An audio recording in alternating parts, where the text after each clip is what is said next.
Hi guys, welcome back to another video. तो बाल को आप सभी की डिमांड को मद्देनजर रखते हुए हम लेकर आ गए हैं one shot of micro economics. आज हम थ्योरी ऑफ डिमांड का वन शॉट कर रहे हैं और आज जैसा वन शॉट आपने पहले कभी नहीं देखा होगा, क्योंकि आज आपको समझ में आएगा कि बस एक पेज यानी डिटर्मिनेंट ऑफ डिमांड से ही पूरा डिमांड का चैप्टर पढ़ा जा सकता है। तो आज डिमांड को बहुत बेहतरीन एग्जांपल्स को लेकर समझेंगे, ऐसे ऐसे एग्जांपल जो आप अपने पेपर में नहीं लिख सकते हो, पर समझने के लिए सबसे सॉलिड वाले। चलिए शुरू करते हैं। सबसे पहले बात करते हैं डिमांड। सादा भाषा में आपसे पूछो डिमांड का मतलब क्या होता है, तो आप बोलेंगे सर किसी भी चीज की मांग को डिमांड कहते हैं।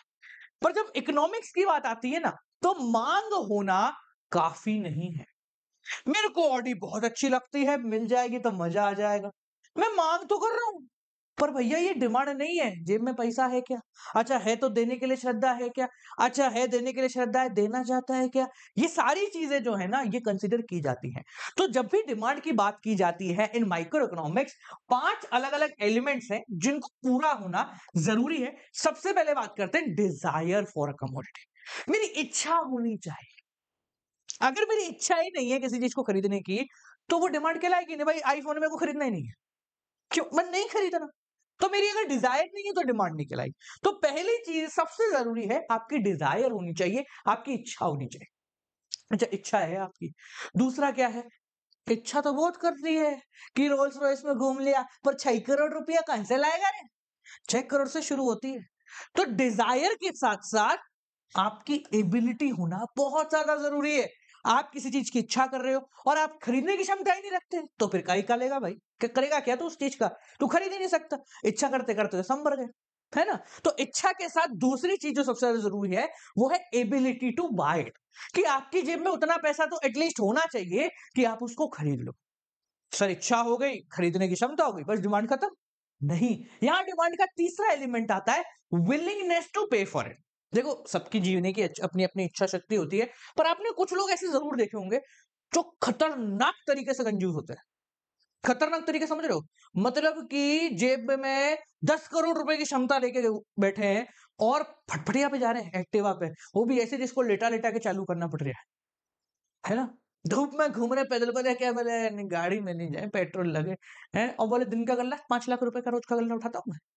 ऐसे भी लोग देखे होंगे। तो पैसा होना और पैसे की किसी चीज को खरीदने की इच्छा होना इतना काफी नहीं है। तीसरी चीज जो है वो है willingness to pay for it. पैसा सबके पास होता है, पर क्या देने की क्षमता है, देने की श्रद्धा है? फॉर एग्जाम्पल मानते हैं कि आज अपन निकाल लेते हैं कि 10,000 रुपए का एक ऑनलाइन कोर्स है। ठीक है, आपकी इच्छा है यार मैं भी यार अच्छे अच्छे टीचर पढ़ा रहे, मेरे को जाना चाहिए। 10,000 रुपए हैं भी यार पापा के पास, पर मैं इस कोर्स को खरीदने के लिए अभी 10,000 रुपए देने को तैयार नहीं है मेरे पास, मैं अभी देने को तैयार नहीं हूं। ठीक है, तो यहां पर डिमांड खत्म हो गई। ठीक है, अब इसके अलावा चौथा पॉइंट और पांचवा पॉइंट आता है, भाई जितने में मांग रहा है उतने में और अभी। अगर ये पांचों एलिमेंट ओके हैं, तो हम बोलेंगे कि भाई किसी भी पर्टिकुलर चीज की डिमांड है। कौन कौन से? Desire for the commodity, ability to buy it, willingness to pay for it at the given price in the given time.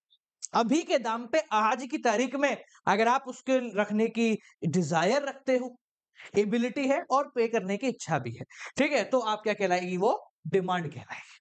अब ऐसे बहुत सारे फैक्टर्स होते हैं जिनकी वजह से डिमांड बदलती रहती है।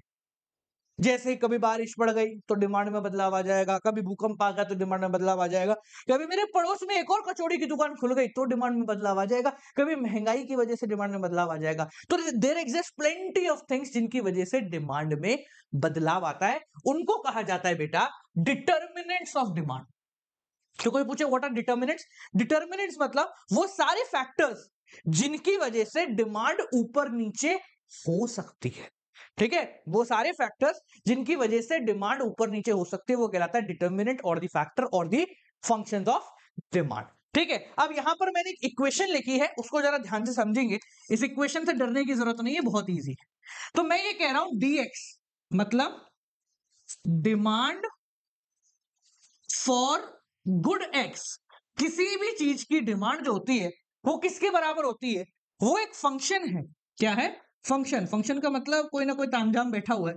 किन किन चीजों से? पहला, प्राइस ऑफ गुड एक्स, यानी मेरी डिमांड जो है गुड एक्स की डिमांड जो है वो उसके प्राइस पे डिपेंड करती है, प्राइस की वजह से डिमांड ऊपर नीचे हो सकती है।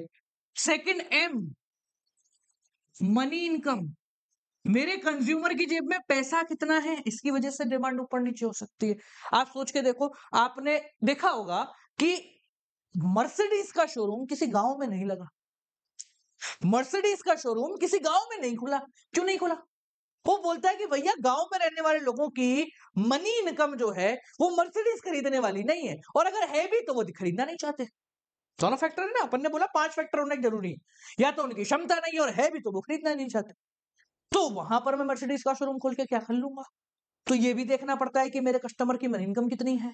ठीक है, तीसरी चीज थी टेस्ट एंड प्रेफरेंस, क्या मेरा कंज्यूमर मेरी चीज को बाकी चीजों से बेहतर प्रेफर कर रहा है या नहीं कर रहा। चौथा पीएल यानी पॉपुलेशन, जैसे फॉर एग्जांपल मान लो मैंने खोल ली एक बढ़िया सी किसकी दुकान, फॉर एग्जांपल ईयरफोन्स की दुकान खोल ली, ठीक है, ईयरफोन बेचूंगा मैं, ऐसे एरिया में खोल ली जहां पर 4 लोग रहते हैं। कितने? 4 लोग। क्या चलेगी? नहीं चलेगी। आप वहां खोलो ना जब पॉपुलेशन ज्यादा हो, इसलिए तो मार्केट की रेट ज्यादा होती है और घर के पड़ोस में कितना भी ले लो रेट बहुत कम होती है। समझ रहे हो? आप दुकान खरीदो, बाजार में खरीदोगे तो इतनी सी दुकान आपको 10 लाख की पड़ेगी, आप घर के पास किसी गली में खरीदो बहुत बड़ी दुकान शायद 1 लाख की पड़ जाए। क्यों हो रहा है ऐसा? क्योंकि वहां पर पॉपुलेशन फैक्टर अटक जाता है, मार्केट में पॉपुलेशन ज्यादा होगी। तो ये सारे फैक्टर जो है डिमांड को फ्लक्चुएट करते हैं। एक और इसमें 2 है वैसे तो, पहला एक टाइम, ठीक है, जैसे एसी की डिमांड गर्मियों में ज्यादा होनी चाहिए, और अगला है price of related good, price of related good. इसका मतलब मेरी गलती नहीं है, मेरी गलती नहीं है, मेरे साथियों की गलती है। जैसे चाय महंगी होने पे लोग कॉफी पे स्विच हो गए, वैसे होते नहीं, चाय तो एक फीलिंग है, बट चाय महंगी हो गई, मान लो लोग कॉफी पे स्विच हो गए, तो इसमें भाई कॉफी ने कुछ नहीं किया, चाय महंगी हो गई इसलिए मैं राजा बन गया, किसी और के कृत्य की वजह से मैं राजा बन गया या मैं रंग बन गया। ठीक है, तो ये क्या है? Price of related good. आपको जो पूरा चैप्टर है वो इन्हीं फैक्टर्स पे डिपेंडेंट है। तो अपन इन फैक्टर को डिटेल में पढ़ते पढ़ते चैप्टर की हर नफ्स को पकड़ते हुए चलेंगे। ज्यादातर टीचर्स क्या करते हैं, भाई मैंने भी ऐसा किया है तो टीचर्स गलत नहीं, पर हम करते थे पहले, क्या करते थे, पहले सारे फैक्टर्स को समझा दिया, फिर वापस से आ रहे हैं प्राइस के साथ, मनी इनकम के साथ, रिलेटेड गुड के साथ वापस समझा रहे हैं। तो वो डबल मेहनत बच्चे के लिए भी और हमारे लिए भी हो गई। तो अपन क्या है, कॉमर्स वाले हैं, हर चीज को करने का आसान तरीका निकालते हैं। तो आसान तरीका ये है कि अपन एक एक को पढ़ते जाते हैं। सबसे पहले बात करते हैं प्राइस ऑफ रिलेटेड गुड। आप जब भी डिमांड पढ़ रहे हो एक बात को ध्यान रखना, अगर मैं बोल रहा हूं प्राइस की वजह से बदला, तो आई अज्यूम कि प्राइस को छोड़कर जितने भी फैक्टर हैं, चाहे वो मनी इनकम हो, पॉपुलेशन हो, रिलेटेड गुड हो, टाइम हो, टेस्ट एंड प्रेफरेंस हो, वो सब कांस्टेंट होंगे। कैसे होंगे? कांस्टेंट होंगे। इसको इको की भाषा में बोलते हैं सिट्रिस पेराबिस। ठीक है, यानी कि कीपिंग अदर थिंग्स कांस्टेंट। तो आपको अगर कोई भी फैक्टर्स पढ़ना है, उससे रिलेशन समझना है, तो आपको बाकी सभी फैक्टर्स को डेड रखना पड़ेगा। सर ऐसा क्यों किया जाता है? ऐसा इसलिए किया जाता है, तभी तो आप समझोगे कि एक्चुअल रिलेशन क्या है। मैं बोल रहा हूं सब प्राइस की वजह से डिमांड फ्लक्चुएट हो रही है, प्राइस बढ़ा तो डिमांड कम हो गई, पर आप बोलोगे साहब प्राइस के बढ़ने के साथ साथ आपकी दुकान थी पहाड़ पे और नीचे आ गई बाढ़, तो प्राइस की वजह से डिमांड कम नहीं हुई है, लोग पहुंच ही नहीं पा रहे, इस वजह से डिमांड कम हुई है। तो ये क्या होगा, जब एक से ज्यादा फैक्टर काम करते हैं तो हम एग्जैक्ट रिलेशन नहीं बता पाते किसकी वजह से हुआ। 2 लोगों ने तेरे को गुस्सा दिला दिया एक साथ, तो आप बता नहीं पाओगे ना कि कितना गुस्सा किससे आया।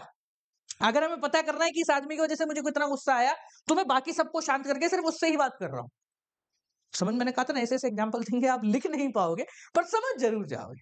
ठीक है, चलिए तो हम पहले बात करते हैं कि प्राइस की वजह से डिमांड में क्या फ्लक्चुएशन आते हैं। इसको लॉ ऑफ डिमांड भी बोलते हैं। क्या बोलते हैं? डिमांड का कानून।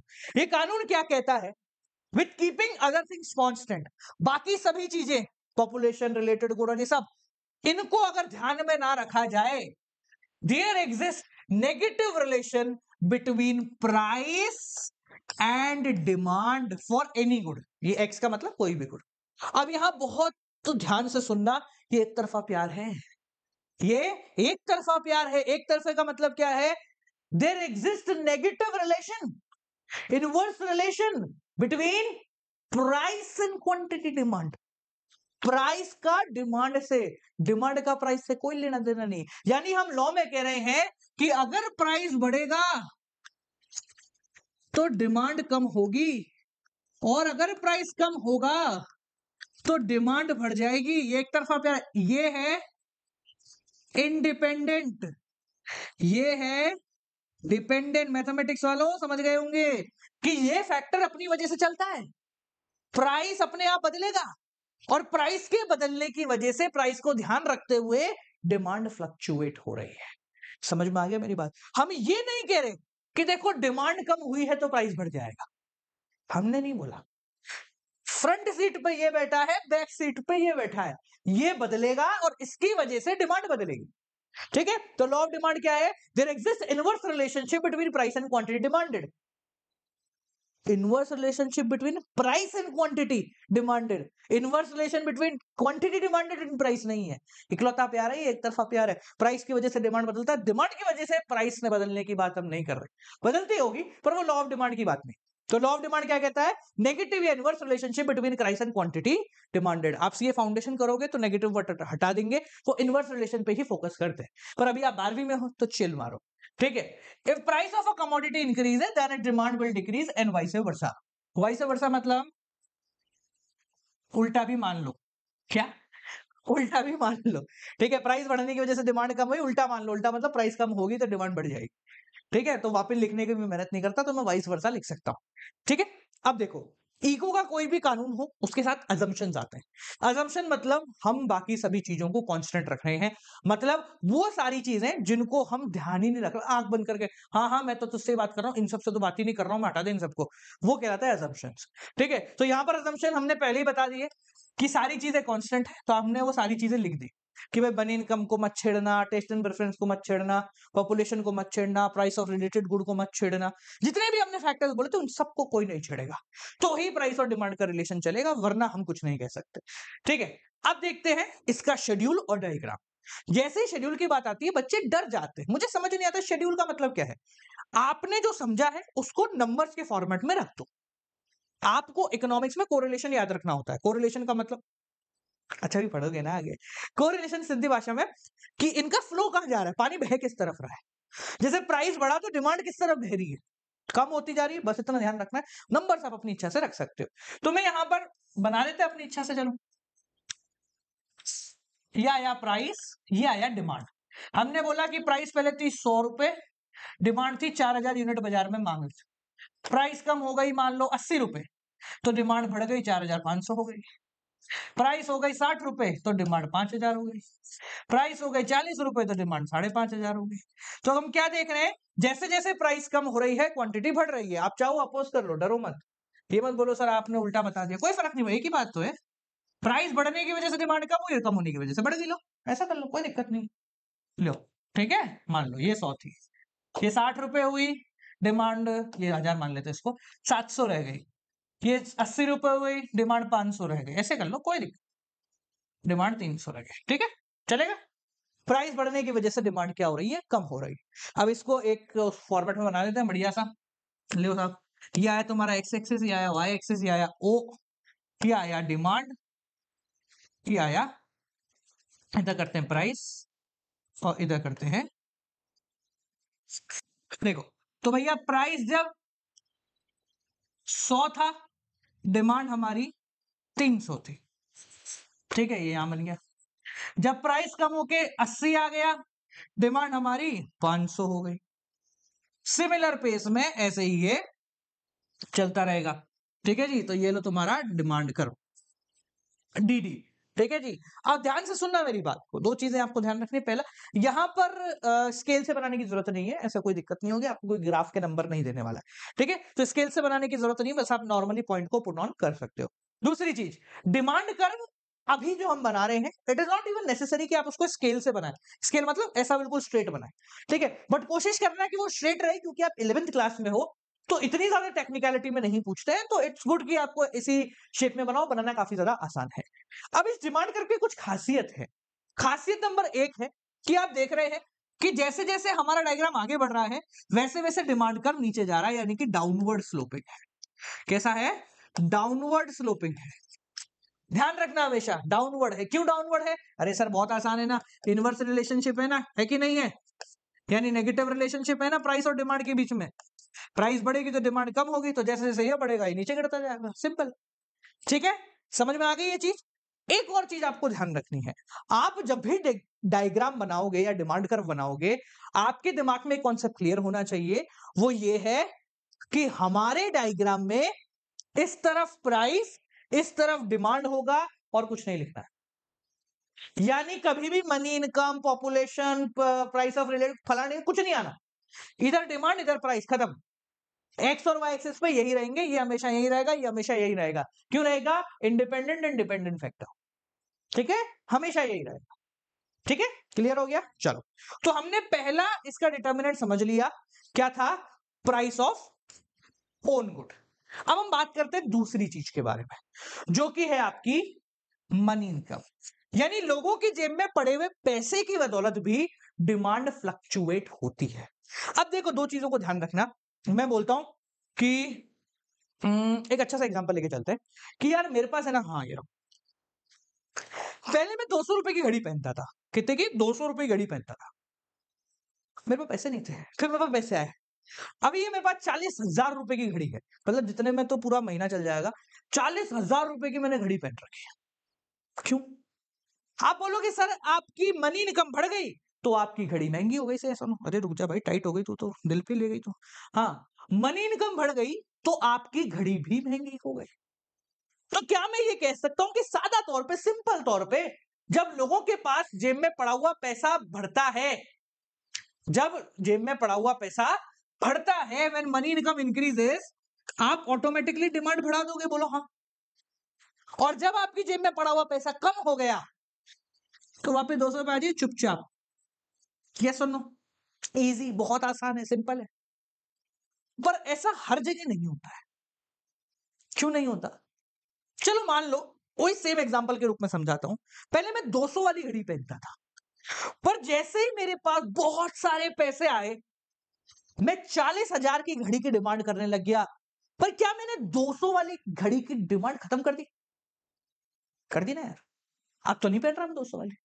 तो क्या मैं ये कह सकता हूं ऐसे भी गुड होते हैं जो आपके पास पैसे आने की वजह से डिमांड में कम हो जाते हैं? हल्की क्वालिटी के goods, third class good, local goods. हम कहते हैं ना यार, ये तो बहुत सैमसंग की जगह सैमसंग से काम चला रहे हैं हम, क्योंकि सैमसंग नहीं ले सकते।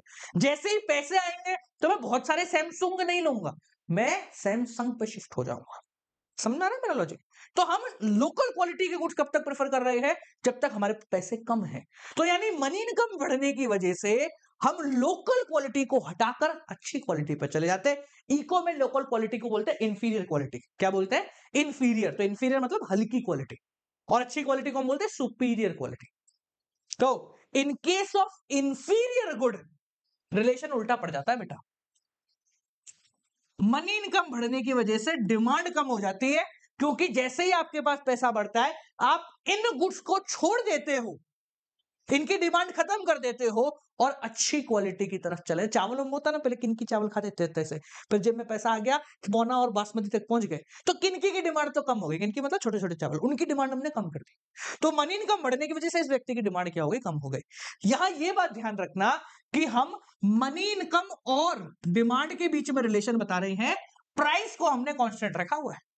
मैंने पहले भी बोला है, आपको अगर किसी भी एक चीज से गुस्सा पता करना है कि तू मुझे कितना प्यार करती है, ये पता करना है, तो बाकी सबके प्यारों को रोको। ठीक है, बाकी सबको रोक दो तो पता लग जाएगा। ठीक है, सब भी करे जा रहे हैं, वो भी करे जाए, तो फिर दिक्कत हो जाएगी ना यार, ये तो मामला गड़बड़ हो गया, पता नहीं चलेगा हम खुश किस वजह से हैं। ठीक है, देखो एक चीज ध्यान रखो, हम जो यहाँ एग्जांपल ले रहे हैं पेपर में गलती से मतलब क्या, it is just for better understanding, कि यार हाँ तुम्हें बहुत बेहतर तरीके से समझ में आना चाहिए। ठीक है, अब डायग्राम देखते हैं। तो वापस आते हैं नॉर्मल गुड्स पे, 40,000 वाली घड़ी पे। तो नॉर्मल गुड्स कौन से गुड होते हैं? जिनकी डिमांड बढ़ती है जब आपकी मनी इनकम बढ़ेगी। जब आपके पास पैसा आ जाएगा तो आप ज्यादा खरीदोगे, पैसा नहीं है तो आप कम खरीदोगे। ठीक है, सिंपल तरीके से। तो positive relationship between money income and demand. ध्यान रखना, मैं यहां पर प्राइस के साथ कंपैरिजन बिल्कुल भी नहीं कर रहा हूं, मैं तो मनी इनकम के साथ कंपैरिजन कर रहा हूं। जब भी मनी इनकम एंड डिमांड की बात आती है तो नॉर्मल गुड और इंफीरियर गुड की बात आती है। कोई रिलेशन की बात नहीं कर रहे हम इंफीरियर गुड और प्राइस में। हल्की क्वालिटी के गुड़ और महंगे होंगे सस्ते होंगे इसकी बात नहीं कर रहे, हम तो ये जेब में कितना पैसा है इसके हिसाब से पता क्या खरीदेगा। ठीक है, तो देखो यहाँ पर अब ध्यान से देखना, क्योंकि यहाँ बहुत ज्यादा बच्चे गलती कर जाते हैं। मैंने आपको अभी समझाया था कि यहाँ पर हम हमेशा प्राइस रखेंगे और यहाँ पर हम हमेशा डिमांड रखेंगे। ये आपका एक नॉर्मल डायग्राम आ गया। अब ध्यान से समझना, मैं एक पॉइंट बना देता हूं ऐसे, ठीक है। अब ध्यान से मेरी बात को समझना, हम कह रहे हैं कि मनी इनकम बढ़ने की वजह से डिमांड बढ़ गई। मनी इनकम जेब में पड़ा हुआ पैसा बढ़ा, इस वजह से हमारी डिमांड बढ़ गई। अब मुझे एक चीज बताओ, प्राइस बढ़ी क्या? प्राइस बढ़ी क्या? नहीं बढ़ी। यहां पर इस डायग्राम में इन दोनों एक्सेस पे कहीं मनी इनकम है क्या? नहीं है। तो इसको हम कहते हैं चेंज इन डिमांड। इसको अभी और डिटेल में पढ़ेंगे अभी। चेंज इन डिमांड का मतलब होता है due to some other factor, किसी और वजह से, प्राइस को छोड़ के कोई और वजह से आपकी डिमांड बढ़ जाना। अब मेरी बात ध्यान से समझना, घर वालों को पता नहीं तू गुस्सा क्यों है, घर वालों को पता नहीं है कि तू गुस्सा क्यों है, उन्हें बस ये बात पता है कि तू गुस्सा है। उनसे गुस्सा नहीं है पर तू गुस्सा है, बाहर जाके लड़िया है वो, तू लड़ बढ़िया आया होगा, पर घर वालों से तू क्या है? गुस्सा। तो घर वालों के दिमाग में बस एक ही चीज है, हमने कुछ नहीं किया फिर भी इसका गुस्सा बढ़ गया। घर वालों के दिमाग में क्या है? हमने कुछ नहीं किया फिर भी इस आदमी को गुस्सा बढ़ गया। घर वालों को नहीं पता बाहर किस वजह से, बस बैक इन द माइंड हम, मुझे पता है कि मैं गुस्सा हो रहा हूं, उसने बोल दिया मेरे को ऐसा, इस वजह से। तो सिमिलरली ये आप, ये है घर वाले। घर वाले बोले हमें नहीं पता, बस हमें तो ये पता है कि इस आदमी का गुस्सा बढ़ गया, हमने कुछ नहीं किया। यानी कि price will remain constant across, बस उन्हें ये पता है कि आपकी क्वांटिटी डिमांड बढ़ गई है, क्यों बढ़ी है ये पता नहीं। तो यहां पर एक नया डिमांड कर्व क्रिएट हो गया कि अब आपकी गुस्से का लेवल ये हो गया भाई साहब, क्या हो गया है? ये हो गया है। अब आप यहां नहीं बता सकते हो कि मनी इनकम की वजह, घर वाले को बताएगा बंदी मार गई मेरे को, रेपट फट छोड़ गई मेरे को, ऐसे कुछ नहीं बता पाओगे, ठीक है ना। तो यहां पर इस डायग्राम के अंदर ये कहीं रिप्रेजेंट नहीं कर सकते हम लोग कि मनी इनकम बढ़ी है या कम हुई है, आपको बस फाइनल इफेक्ट यहां पर दिखाना है। तो जब भी प्राइस को छोड़ के किसी और फैक्टर की वजह से डिमांड में बदलाव आता है, हम सिर्फ फाइनल रिजल्ट दिखाते हैं, प्रोसेस नहीं दिखाते। हम नहीं दिखाएंगे कि मनी इनकम बढ़ रही है, देखो ये बढ़ गई, इतनी हो गई और इसकी वजह से डिमांड में बदलाव आ रहा है, ठीक है। और इस पर्टिकुलर कंडीशन में हमेशा एक नया डिमांड कर्व बनता है, ठीक है। अब प्राइस की वजह से जब हमने किया था उस समय कोई नया डिमांड कर्व नहीं बनाया, देखो हमने नहीं बनाया, ये प्राइस था, प्राइस कम हुआ डिमांड, ये प्राइस कम हो गया डिमांड बढ़ गई, ठीक है। यहां पर हमने कोई नया डिमांड कम नहीं बनाया, बस इस पॉइंट को यहां से यहां कर दिया। क्यों? क्योंकि घर वालों की वजह से आदमी गुस्सा हो गया, तो घर वालों को रीजन भी पता है, रिजल्ट भी पता है, ठीक है ना। तो जब प्राइस की वजह से डिमांड बढ़ती है तो कोई नया डिमांड कर्व नहीं बनता है, पर जब किसी और फैक्टर की वजह से डिमांड बदलेगी तो एक नया डिमांड कर्व क्रिएट हो जाएगा। अब अगर राइट में शिफ्ट हो रहा है तो ये इंक्रीज है, लेफ्ट में शिफ्ट हो रहा है, लेट सपोज ये नॉर्मल है, ये यहां शिफ्ट हो गया, तो ये क्या कहलाएगा? डिक्रीज। पर हम तो स्टूडेंट है सर, हमें तो दिखाना पड़ेगा ना कि मनी इनकम बढ़ी, तो आपको दिखाने के लिए बस यहां पर छोटा सा एम बना के, एरो बना के गोला बना दे कि साहब मनी इनकम बढ़ रही है, ठीक है। You have to put on the reason over here, बाकी इसमें इंपैक्ट कुछ इसी तरीके से देखें। क्लियर हो गया? आसान है, इजी है, सिंपल है। ये हमने नॉर्मल गुड की बात करी, मनी इनकम बढ़ी डिमांड बढ़ गई, मनी इनकम कम हुई डिमांड कम हो गई, ठीक है। इन्फीरियर गुड की बात करते हैं, हल्की क्वालिटी के गुड्स, ऐसे गुड जिनको हम तब तक ही खरीद रहे हैं जब तक हमारी जेब में पैसा नहीं है, पैसा आते ही हम इनको छोड़ देंगे, कोई बात नहीं। देखो हम घर वालों को क्या पता चेहरे पे मुस्कान क्यों है, ये तो तुझे ही पता है, कौन है नहीं? आजा, चल चल, दिमाग क्यों नहीं लगा, पढ़ाई कर ले। देख भाई, ठीक है, ये प्राइस और डिमांड, मनी इनकम बढ़ गई इस वजह से तेरी डिमांड कम, ऑब्वियसली बात है, घर वालों को नहीं पता है, यानी कि मनी इनकम के बारे में तो इस ग्राफ में कहीं जानकारी है ही नहीं, इधर प्राइस है इधर क्वांटिटी है, तो हम बस रिजल्ट देंगे। भैया रिजल्ट क्या है? सर डिमांड कम हो गई, गुस्सा खत्म हो गया इस आदमी का, डिमांड कम हुई, ठीक है। और कैसे पता लगेगा किस वजह से है? तो हम एक साइड में एक छोटा सा यहाँ बना देते हैं, मनी इनकम बढ़ने की वजह से आपकी डिमांड कम हो गई। समझ में आ गया?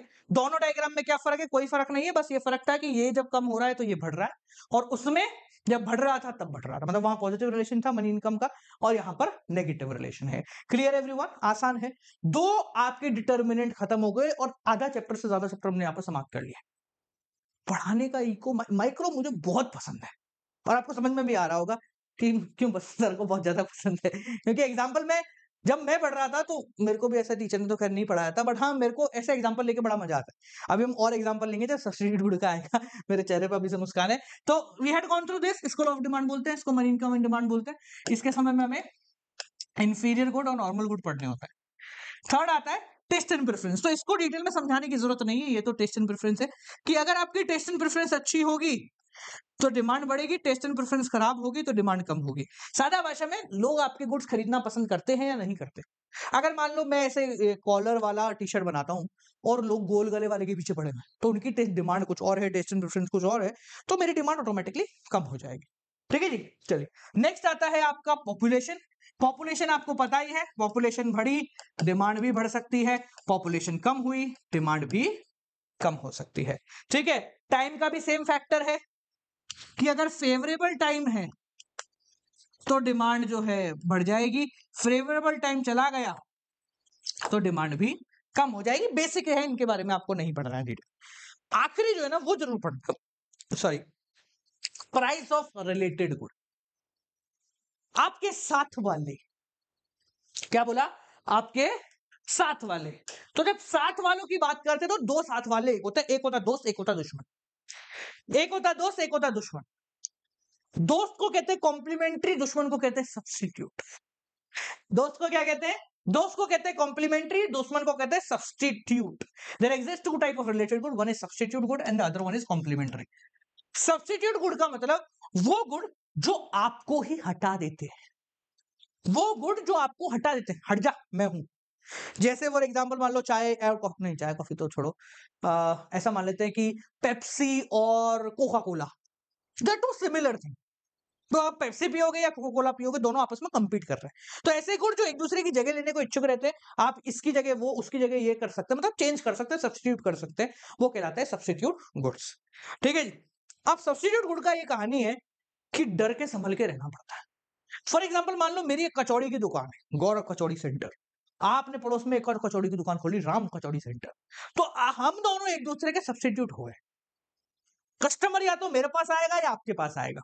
ध्यान रखना, अब सब्स्टिट्यूट गुड की सबसे बड़ी दिक्कत क्या है, मेरे प्राइस बढ़ाने की वजह से या कम करने की वजह से मेरी तो डिमांड ऊपर नीचे होगी, पर वो अब फोकट में मरेगा। मान लो मैंने सस्ता कर दिया, कि मेरी तो डिमांड बढ़ी पर कस्टमर तो वहीं से आएंगे, कस्टमर तो वहीं से, तो उसकी डिमांड फोकट में मर गई। तो सब्स्टिट्यूट गुड में क्या होता है, एक की डिमांड की वजह से, एक की प्राइस की वजह से दूसरे की डिमांड में बहुत ज्यादा फ्लक्चुएशन आता है। इसको हम बोलते हैं क्रॉस प्राइस इफेक्ट या क्रॉस डिमांड इफेक्ट। समझते हैं इसको एक एग्जांपल लेके। They are the type of goods which can be used by replacing और changing other type of good. Example के रूप में आपकी किताब में जो है वही ले लेते हैं, that is T and coffee. ठीक है, इसका मैं एग्जांपल देता हूँ, घरवाली बारवाली, सादा भाषा में समझ जा, एक बार में क्लियर हो गया है ना, घरवाली बारवाली क्लियर है ना, समझने के लिए एग्जांपल दे रहा हूं, दिल पे मत नहीं, चल आ जाओ। ठीक है, तो बड़ा आसान है, इसको समझते देखो, टी एंड कॉफी लेकर। तो हम मानते हैं price of T, demand of T, price of coffee, demand of coffee, हम ये चार चीजें समझते हैं। तो मान लेते हैं किसी वजह से चाय महंगी होने लग गई, पत्तियां महंगी आने लग गई किसी वजह से। अब जब चाय महंगी होगी तो लॉ ऑफ डिमांड काम करेगा और चाय की डिमांड कम हो जाएगी। लॉ ऑफ डिमांड तो काम कर रहा, प्राइस बढ़ने की वजह से डिमांड कम। तो जैसे ही चाय महंगी हुई, लोगों ने चाय पीना कम कर दिया। अब कमाल की बात यह है कि उनके पास एक सब्स्टिट्यूट है, उनके पास एक सब्स्टिट्यूट है जो चाय को शायद कुछ लोगों के लिए, मेरे लिए नहीं, कुछ लोगों के लिए रिप्लेस कर सकता है। जैसे बीच में मैगी बंद हुई तो हिप्पी वालों की डिमांड बढ़ गई थी, क्योंकि मैगी का वेरी क्लोज सब्स्टिट्यूट एक हिप्पी था। भैया ये नहीं तो ये बाबा जी भी आ गए थे अपने, रामदेव बाबा जी, अरे आप मैगी वैगी ले आए थे वो भी खुद के। तो जैसे ही चाय की प्राइस बढ़ी, इसकी डिमांड कम हुई, कॉफी बेचारा चुपचाप 10 रुपए में बैठा हुआ था, कॉफी की प्राइस में कोई बदलाव नहीं था, पर मजे मजे में उसकी डिमांड बढ़ गई, क्योंकि उसके पास नए नए कस्टमर आने लग गए, ऐसा ना। तो इसकी प्राइस की वजह से इसकी डिमांड बढ़ रही, cross demand effect, cross price effect के नाम से भी आप इसको जानते हैं। इसने कुछ नहीं किया, इसकी प्राइस पहले भी उतनी थी, आज भी उतनी है, इसका कोई गलती नहीं है, पर सिर्फ इसकी वजह से इसकी बढ़ गई। समझ में आ गया, क्लियर हो गया, आसान है। ये कहलाता है सब्स्टिट्यूट गुड। डायग्राम देखते हैं, डायग्राम समझना, दो डायग्राम बनते हैं, एक चाय का बनाते हैं, कॉफी का बनाते हैं। यही बना दो, देखो पहले बनाते हैं चाय का। डायग्राम को बहुत कीनली आपको समझना, मजे आएंगे कीनली समझोगे तो। ठीक है ना, देखो ये अपना नॉर्मल, प्राइस डिमांड, इसकी प्राइस बढ़ी, डिमांड कम हो गई। क्या हुआ? प्राइस बढ़ी, डिमांड कम हो गई। तो प्राइस हमने P से P1 कर दी, डिमांड ऑटोमेटिकली कम हो गई। डायग्राम बता रहा भैया, ये डिमांड कम हुई। क्यों कम हुई? क्योंकि प्राइस बढ़ गई थी। Fair enough. अब बनाते हैं इसका डायग्राम कॉफी का, दोनों एक साथ बनाने होंगे आपको पेपर में। ये पहले ऐसा चल रहा था, P Q। क्या इस भाई ने अपनी प्राइस बदली? नहीं बदली। तो बिना वजह, बिना किसी और वजह से, बिना इसके डायरेक्ट इन्फ्लुएंस से बैठे बैठा इसकी डिमांड क्या हो गई? बढ़ गई। प्राइस उतना है, जब प्राइस सेम रहता है तो आप क्या करते हैं? नया डायग्राम बना लेते। वही बाहर वाली की गलती वजह से मैं सुखी हो गया या मैं गम में आ गया। समझ गए? अपोजिट भी हो सकता है, चाहे सस्ती हो गई तो कॉफी ऑटोमेटिकली डिमांड में कम हो गई। ये सब्स्टिट्यूट गुड है जहां पर दोनों एक दूसरे के दुश्मन है, लड़ रहे हैं आपस में। समझ में आ गया? प्राइस की खुद की चाय की खुद की वजह से डिमांड में फ्लक्चुएशन आया था, इसलिए सेम डिमांड कर्व। इसमें किसी और की वजह से, चाय की वजह से आया, ये तो कॉफी है, तो इसलिए नया डिमांड कर्व। ठीक है, ये हो गए दुश्मन। दूसरे आते हैं आपके दोस्त, कॉम्प्लीमेंट्री। जीएंगे तो साथ, मरेंगे तो साथ, यूज आएंगे तो साथ। तीनों केस है, जीएंगे भी साथ, मरेंगे भी साथ, यूज भी आएंगे तो एक साथ। तो कॉम्प्लीमेंट्री गुड मतलब वो गुड जो साथ में इस्तेमाल आते हैं। अलग अलग इनका कोई काम नहीं है, साथ में आएंगे तो खुश रहेंगे, ये कहलाते हैं कॉम्प्लीमेंट्री गुड्स। फॉर एग्जाम्पल दूध और चीनी। काफी लोगों के लिए नहीं है, पर मेजोरिटी लोग दूध और चीनी एक साथ ही खा पाए। समझ रहे? अगर मैं चीनी हटा दूं दूध में से तो क्या होगा? ज्यादातर लोग दूध लेना कम कर देंगे। अगर मैं दूध हटा दूं तो चीनी की डिमांड कम हो जाएगी। तो ये क्या हुए? एक दूसरे के साथ चलने वाले। समझ में आ गया? For example pen and refill. Pen हटा दिया, रिफिल से कैसे लिखोगे? रिफिल हटा दी, पेन का क्या काम है? तो ये हो गए दोस्तों वाली गुड। ठीक है, इनका रिलेशन समझते हैं। पेन और रिफिल से समझेंगे। Price of pen, demand of pen, price of refill, demand of refill. ठीक है, इट्स क्वाइट क्लियर। तो मान लेते हैं पेन महंगे होने लग गए, पेन महंगे हो गए तो क्या होगा? लोग पेन खरीदना कम कर देंगे। अब आप बोलोगे सर नहीं खरीदने तो पड़ेंगे, कुछ लोग तो कर देंगे। एक व्यक्ति ने भी किया तो वो डिमांड कम मान जाती। ठीक है, तो प्राइस जैसे ही पेन का बढ़ा, लोग पेन खरीदना कम कर गए। अब जैसे ही लोग पेन खरीदना कम कर गए तो रिफिल डाल के क्या चार डालेंगे? ये बेचारा, कुछ गलती नहीं थी इसकी। Complementary good. जीएंगे तो साथ, मरेंगे तो साथ, दोनों की डिमांड साथ कम हो रही है, दोनों की डिमांड साथ में बढ़ जाएगी। क्लियर हो गया? आसान है, इजी है, सिंपल है। ठीक है, डायग्राम देखिए। पहले बनाते हैं पेन का। तो भाई पेन की तो खुद की गलती थी, घर वालों की अपनी गलती की वजह से मारा गया तो। ठीक है, और इधर भी बना देते हैं पी क्यू। ये लेते हैं रिफिल का डायग्राम और ये लेते हैं पेन का डायग्राम। देखो भाई, पेन की खुद की गलती थी, महंगा हुआ, इस वजह से उसकी डिमांड कम हो गई। ठीक, अपोजिट भी हो सकता, कोई दिक्कत नहीं। महंगा होते ही उसकी डिमांड क्या हो गई? कम हो गई। रिफिल क्या था? रिफिल तो बेचारा शांत बैठा हुआ था, पता चले ग्राहक आने बंद हो गए। क्यों बंद हो गए? क्योंकि साहब पेन महंगा हो गया, तो इस बेचारे की डिमांड ऑटोमेटिकली कम हो गई। क्लियर हो गया सबको? आसान है, इजी है, सिंपल है, बोलो हाँ। ओके, बहुत बढ़िया, मजेदार, शानदार, टेस्टा पड़ी गयो, वेरी गुड। चलो ठीक है, तो हमने डिटर्मिनेंट ऑफ डिमांड से मोर देन 80% चैप्टर समाप्त कर लिया है। अब बात है, 3 टॉपिक है छोटे छोटे, जिनके बाद आपका पूरा चैप्टर हो जाएगा एंड। पहला टॉपिक पढ़ते हैं जो हमने पहले ही पढ़ा हुआ है, लॉ ऑफ डिमांड से। वापस देखो, उसी सीक्वेंस पे चल रहे हैं, वापस से लॉ ऑफ डिमांड पे आ रहे हैं। Why does demand curve slope downward? Why does demand curve slope downward? हमने बोला सर डिमांड कर्व ये रहा, डी नीचे की तरफ जा रहा है। सवाल है सर क्यों जा रहा है? क्या बोले के बावलिया, इतना भी नहीं पता?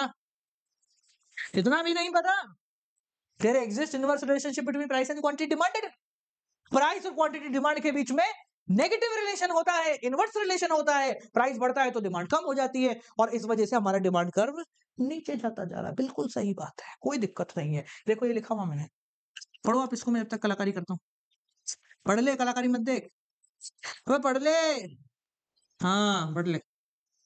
देख, basically law of demand is the basic reason for downward sloping, पर हमेशा लॉ ऑफ डिमांड की वजह से नहीं होता। लॉ ऑफ डिमांड के लागू होने के पीछे भी बहुत सारी साइकोलॉजीज होती हैं कि यार क्यों महंगे होने की वजह से डिमांड कम हो रही है, क्यों सस्ते होने की वजह से डिमांड बढ़ गई है। इसके पीछे बहुत सारे रीजन है। पहला रीजन हम देते हैं सर, न्यू कंज्यूमर, नया consumer. Let us suppose, wait, let me flex a bit, this is an iPhone 12 pro max. अब पुराना है यार, अब अच्छा नहीं, एक बार ले ले बहुत है, ठीक है। तो अरे किसका फोन आ रखा है, तो भैया मान लेते हैं कि ये आईफोन 12 प्रो मैक्स कितना सस्ता हो गया, 30,000 रुपए का। तो मेरे को एक बात ध्यान से समझना, जस्ट बिकॉज ये सस्ता हो गया तो क्या मैं ये मानूंगा कि लोग अपने आईफोन को अपग्रेड कराने के साथ साथ ऐसे भी कई सारे होंगे जो कि जस्ट बिकॉज आईफोन सस्ता है एंड्रॉइड से आईफोन पे स्विच कर जाएंगे, जो अब तक आईफोन नहीं ले रहे थे, but just because price drop हुई है, सस्ता हुआ है, तो उन्होंने कहा अब तो ले सकते हैं। अभी तक वो एंड्रॉइड पे है, पर जैसे ही प्राइस ड्रॉप हुआ उन्हें लगा नहीं यार आईफोन भी लिया जा सकता है।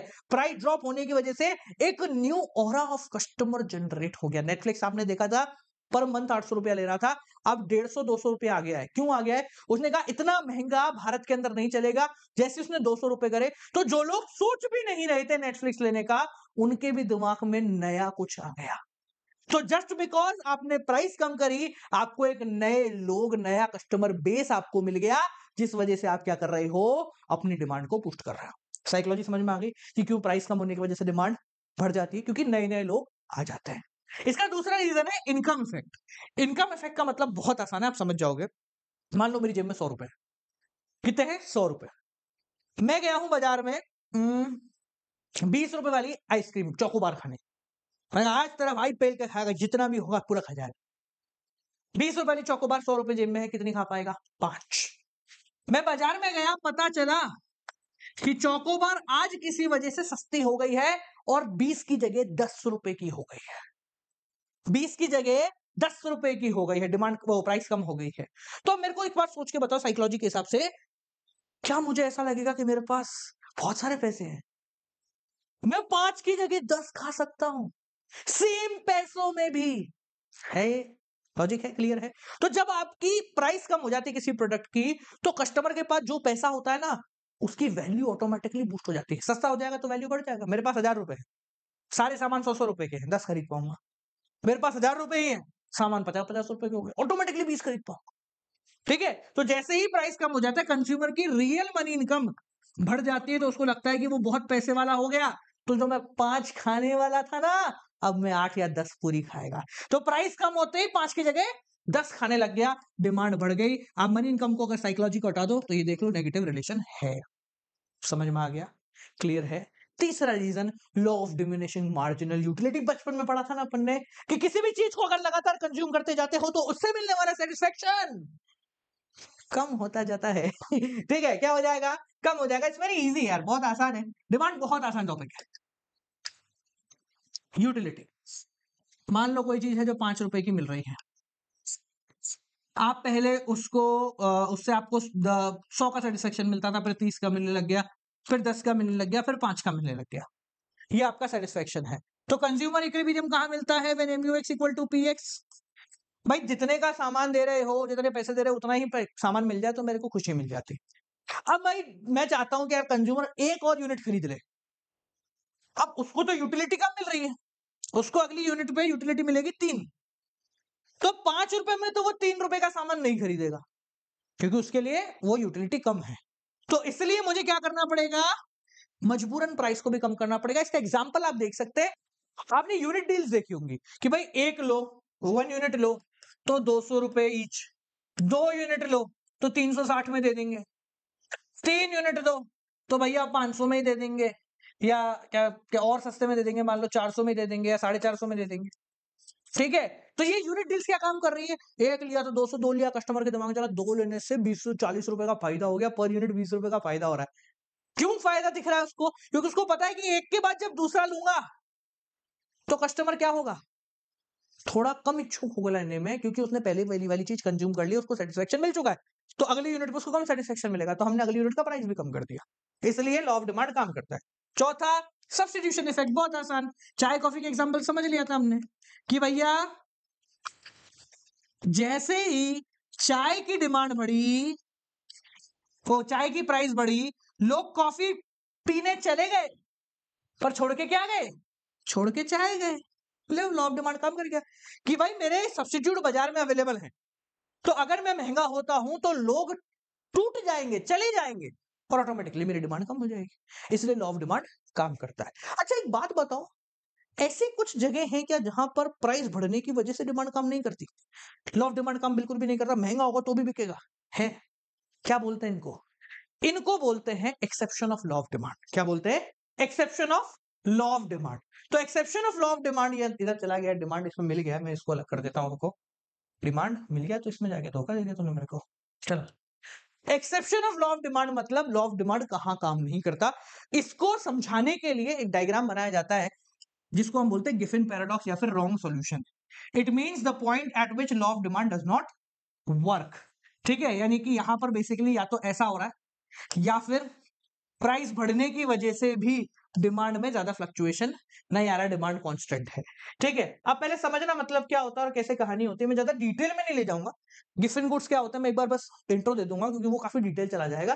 तो exception of law of demand मतलब the law of demand does not work over here, काम नहीं कर रहा है, डिमांड बढ़ती जा रही है प्राइस महंगा होने की वजह से।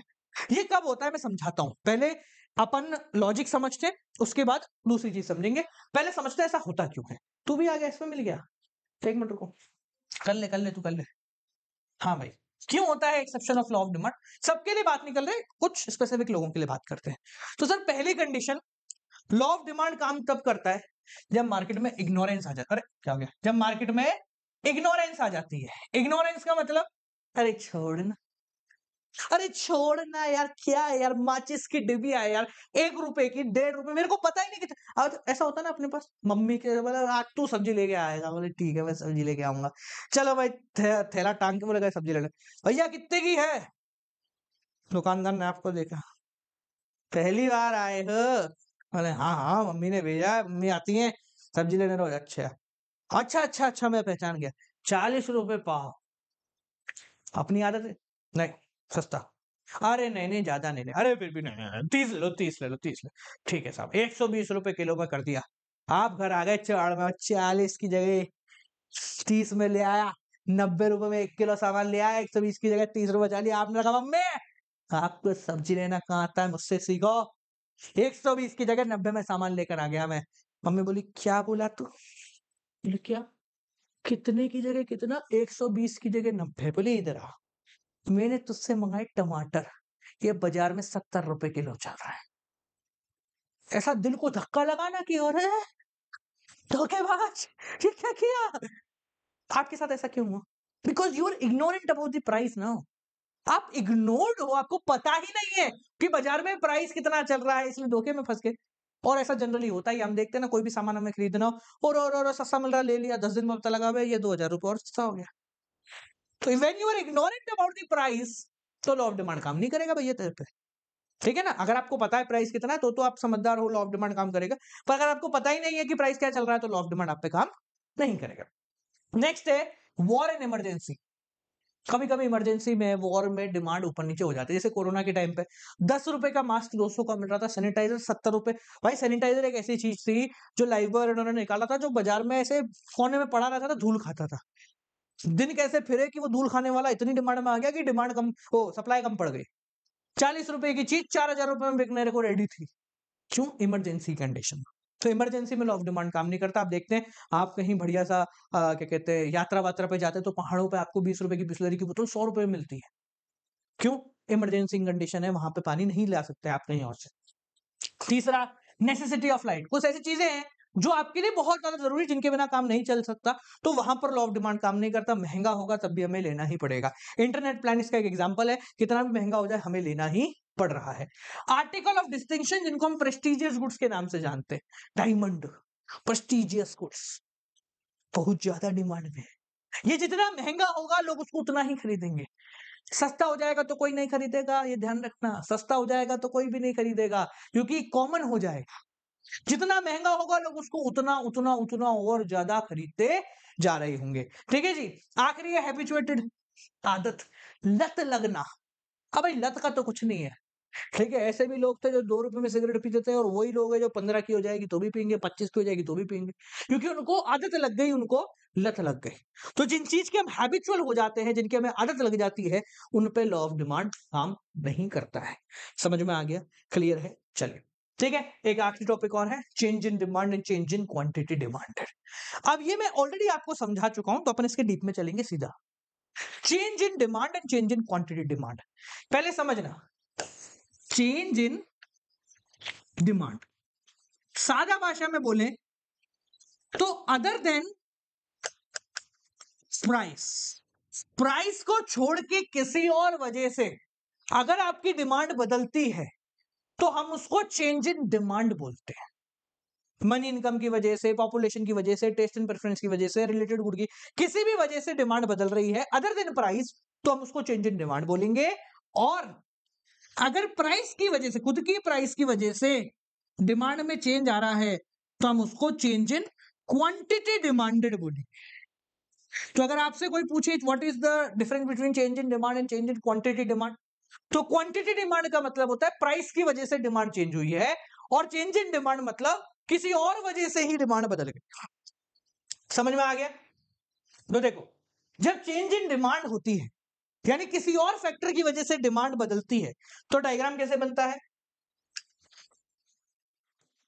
देखो, ये हमारा नॉर्मल डीडी, ये भी हमारा नॉर्मल डीडी, ठीक है, पी क्यू।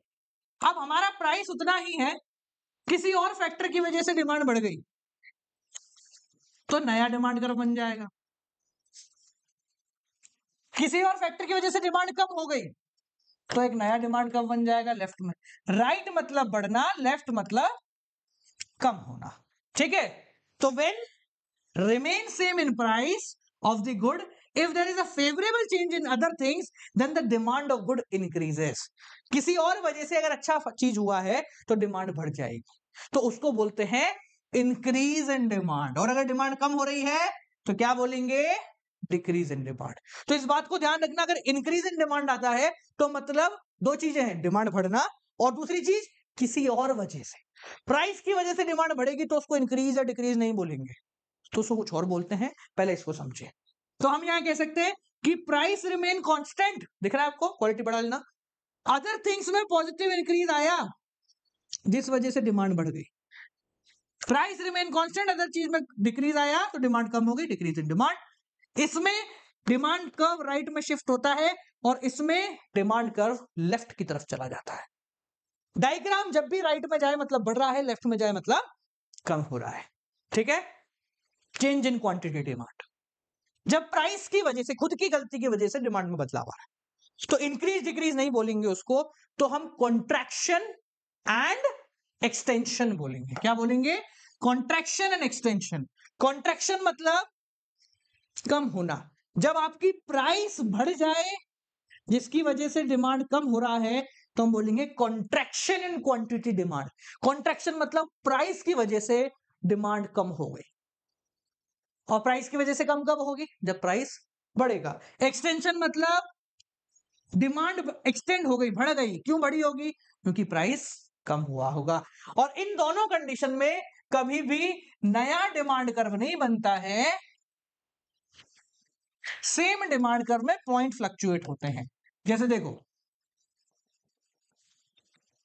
प्राइस क्वांटिटी, तो अगर मैं बोल रहा हूं कॉन्ट्रैक्शन, प्राइस बढ़ रहा है जिसकी वजह से डिमांड कम हो रही है, तो हमने क्या करा? एक नया पॉइंट ऊपर की तरफ बना दिया जो बता रहा है प्राइस बढ़ने की वजह से डिमांड कम हो रही है। सिमिलरली यहां पर हमने पॉइंट नीचे की तरफ बना दिया जो बता रहा है कि प्राइस कम हो गई, इस वजह से हमारी डिमांड बढ़ गई है। समझ में आ गया? क्लियर हो गया? आसान है ना? सब कुछ आसान है, अगर आप देखना चाहो इतना आसान चैप्टर है जिसकी कोई सीमा नहीं। ठीक है, चलिए एक टॉपिक और आपको ध्यान रखना है, individual demand and market demand. बहुत आसानी से मैं समझाता हूं, इसमें ज्यादा लॉजिक नहीं है। इंडिविजुअल डिमांड मतलब मैं पेन की कितनी डिमांड कर रहा हूं, मैं पेन की कितनी डिमांड कर रहा हूं, मैंने demand of a particular commodity by an individual, सिर्फ पेन और मैं। मार्केट डिमांड मतलब हम सब मिलके पेन की कितनी डिमांड कर रहे हैं। मार्केट डिमांड मतलब demand by the whole market of a particular commodity, किसी एक कमोडिटी की पूरा मार्केट कितनी डिमांड कर रहा है, that is market demand. And individual demand मतलब कोई एक व्यक्ति किसी एक चीज की कितनी डिमांड कर रहा है। समझ में आ गया? सो बालकों, ये चैप्टर आपका पूरी तरीके से समाप्त हो गया है। इस चैप्टर के नोट्स चाहिए, हमारी पुस्तक चाहिए, डिस्क्रिप्शन में उसका लिंक है, जाइए और फटाफट से ले लीजिए। कोई दिक्कत को परेशानी है तो जरूर बताएं। इसी तरीके से बिजनेस स्टडीज एंड अकाउंटेंसी भी कवर करा हुआ है, देख लेना जाके। चलो मिलते हैं अगली वीडियो के साथ, टिल देन